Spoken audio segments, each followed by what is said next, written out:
I was comparing Lucy Powell's moment, letting the mask slip, to do you remember in the 2010 election campaign when Gordon Brown basically lost the election by being overheard calling to a working class woman who'd raised some concerns with him a bigoted woman. That lost him the election. These Labourites, all of them, like, Oxbridge educated North Londoners.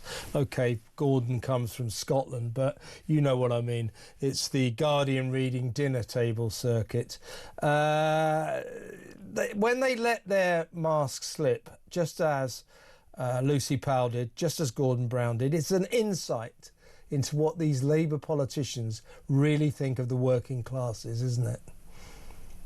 Labour Party for a long time now has been the party of the upper middle class, and I mean their main takeout, actually, it was Richard Bergen who said this, the main takeout from the catastrophic local elections last week was that they were hemorrhaging voters to the Greens and Lib Dems. That's right. No, you weren't. No.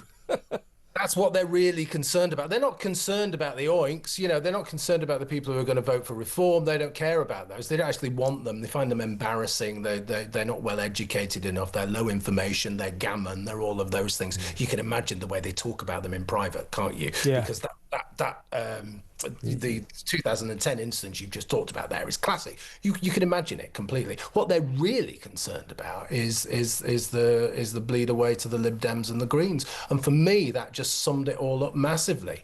And Richard Bergen, of course, who was supposed to be a working class hero there, and he said that in Leeds. So there's real, there is no integrity at all. If Labour, Philip, are going to go around thinking, oh my God, the lesson we learn from these election results is we're in trouble from the Greens and the Lib Dems, then they are in massive trouble. Don't worry about them. I think you'll find reform might be your major problem. To wit, the convicted fraudster and the former Transport Secretary, who the Prime Minister knew very well was a convicted fraudster when he appointed her to that highest office of state. She's now, of course, had to step down due to her criminal past.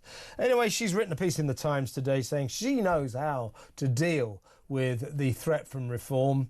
It's that Labour must avoid, quotes, a naive lurch to the right. That might be the case, but then she says, and what we must do is to impose more taxes on people who are already taxed to the hilt. She is advising Keir Starmer to impose on us yet another tax rise. She's a great loss to the cabinet, isn't she? Do you know what, Kev? I'm all for this. I'm all for her giving Keir Starmer that advice. Okay, it's gonna be amazing come 2029. He might as well just really push mass immigration. He might as well push identity politics and really go for net zero. Go for the treble. Really push it. Let's get rid of him quickly. I mean, just look at her, for God's sake. Really? Would you take advice from her? I certainly wouldn't. She's a criminal. She's a convicted criminal. Of course I wouldn't. She's a criminal. I love we could say this about the former Transport Secretary. She's a convicted fraudster. Unbelievable. I mean, Starmer knew about it when he appointed her, so he's only got himself to blame. But this advice she's giving is indicative of what they think on the left of the Labour Party. And again, it is more of this Labour rhetoric, this Labour narrative, which is basically sod the people, they'll have to put up with whatever we decide to do. That's why they took such a shellacking last week, and too many of the Labour Party still don't realise that the reason they took such a shellacking is that the people are sick to death with being kicked around by these liberal lefties from London who aren't interested in anything that the ordinary Brits want. And that's why they're suffering. And if they don't interpret it in that way, they are lost. You know what? There's something, isn't there? Anybody who uses the phrase lurch to the right, ridiculous cliche, people should just stop listening to them straight away. I'm sure people do stop listening to them straight away. But if they use that phrase, what they actually mean is A lurch to the right is people who care about law and order.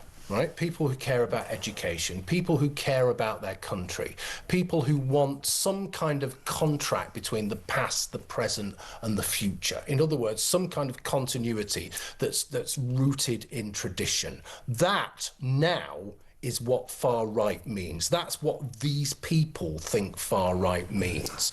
So what that kind of means to us is that they want to impose an agenda on us that is so far left it's off the scale.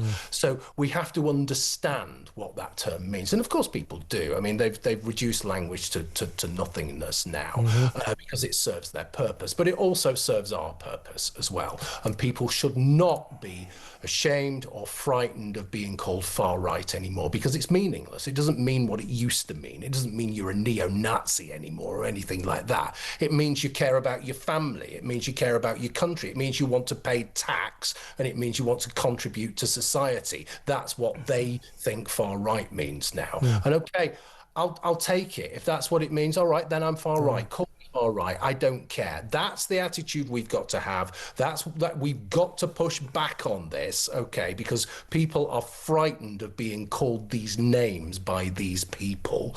And if someone who's got flame red hair or bright blue hair is calling you far right, believe me, you're in the right and they're in the wrong. Well, I hope that Keir Starmer, two-tier Keir, takes Louise's advice and imposes yet another tax hike on the nation, because that will put a massive nail in Labour's coffin, which is already full of nails.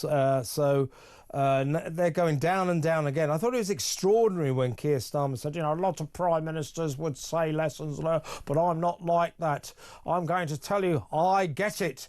The people asked for change and we must deliver change. Yeah, they did ask for change. Are you telling me, Starmer, that you looked at those results last Thursday and Friday and your interpretation is that people want your kind of change, Labour's change? I suspect, you call me naive, that the kind of change they want is the kind of change that Reform UK will bring.